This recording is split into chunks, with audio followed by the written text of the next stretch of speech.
हम लेके आए हैं एक प्रसंग। महर्षि भृगु ने भगवान विष्णु की छाती पर लात से क्यों किया था प्रहार।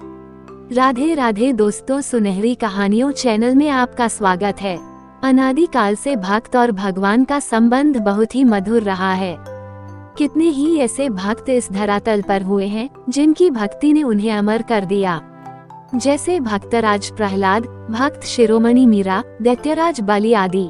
परंतु क्या आपने कभी ऐसे भक्त के बारे में सुना है जिसने भगवान के ऊपर ही लात का प्रहार कर दिया? अगर नहीं तो आइए जानते हैं महर्षि भृगु और श्रीहरि विष्णु के इस प्रसंग को। कहते हैं कि एक बार भृगु ऋषि और अन्य मुनियों ने मिलकर यज्ञ का आयोजन सरस्वती नदी के तट पर किया। इस यज्ञ में नारद जी भी पधारे थे। नारद जी ने ऋषियों से पूछा कि आप लोग इस यज्ञ का फल किसे देना चाहेंगे। इस पर ऋषियों का जवाब था कि तीनों देवों में सबसे श्रेष्ठ देव को ही इस यज्ञ का फल दिया जाएगा। लेकिन समस्या ये थी कि ब्रह्मा, विष्णु और महेश में सबसे श्रेष्ठ कौन है, इसका निर्धारण कैसे किया जाए। इस समस्या का समाधान निकालने के लिए भृगु ऋषि को चुना गया। प्रसंग के मुताबिक भृगु ऋषि ने सबसे श्रेष्ठ देव की पहचान करने के लिए तीनों देवताओं के पास जाने का निर्णय लिया। कहते हैं कि भृगु जी सबसे पहले ब्रह्मा जी के पास गए। ब्रह्मा जी न तो उन्हें प्रणाम करते हैं और न ही उनकी स्तुति करते हैं। ये देख ब्रह्मा जी को महर्षि भृगु पर बहुत क्रोध आता है। उनका क्रोध इतना अधिक बढ़ जाता है कि मुख बिल्कुल लाल हो जाता है। आग जैसा ब्रह्मा जी का क्रोध अंगारों में बदल गया।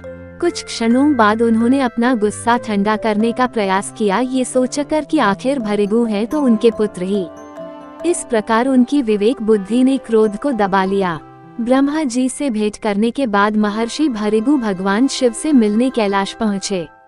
भगवान शिव ने जैसे ही महर्षि भृगु को आते देखा, वे प्रसन्न हो उठे और अपने आसन पर जाकर बैठ गए। इसके बाद भगवान शिव ने उनका आलिंगन करने के लिए अपनी भुजाएं खोलीं।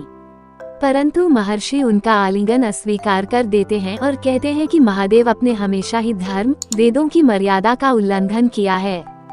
आप इन दुष्ट राक्षसों व असुरों को जो वरदान देते हैं उनके कारण सृष्टि को कई प्रकार के संकटों का सामना करना पड़ता है। आपकी इन गलतियों की वजह से मैं आपका आलिंगन कदापि स्वीकार नहीं करूंगा। महर्षि भृगु के मुख से ये सब बातें सुनकर वे गुस्से में लाल हो उठे। उनका क्रोध इतना अधिक बढ़ गया कि वे त्रिशूल उठाकर भृगु पर प्रहार करने लगे, परंतु बीच में देवी सती आ गईं।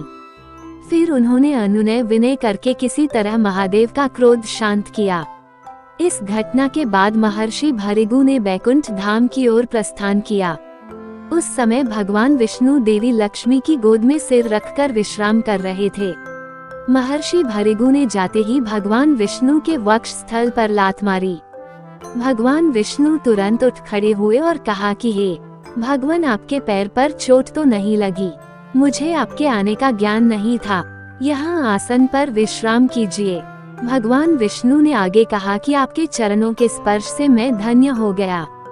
भगवान विष्णु का उनके प्रति प्रेम देख महर्षि भृगु के आंखों में आंसू आ गए। अंत में वे सभी ऋषि मुनियों के पास पहुँचे और सारी कहानी विस्तार से कह सुनाई। उनकी कहानी सुनकर सभी ऋषि मुनि आश्चर्यचकित रह गए, साथ ही सभी के संदेह दूर हुए। इस घटना के बाद से ही वे भगवान विष्णु को सर्वश्रेष्ठ मानकर उन्हें पूजने लगे। यानी वे सभी इस निष्कर्ष पर पहुँचे कि त्रिदेवों में भगवान विष्णु ही सर्वश्रेष्ठ हैं। अगर मूल में जाकर देखें तो उन ऋषि मुनियों ने अपने लिए नहीं अपितु जनमानस के संदेह के निवारण के लिए ये सुंदर लीला रची थी। दोस्तों, आपको कैसा लगा ये प्रसंग हमें कमेंट करके बताइएगा। फिर मिलते हैं एक नई कड़ी के साथ।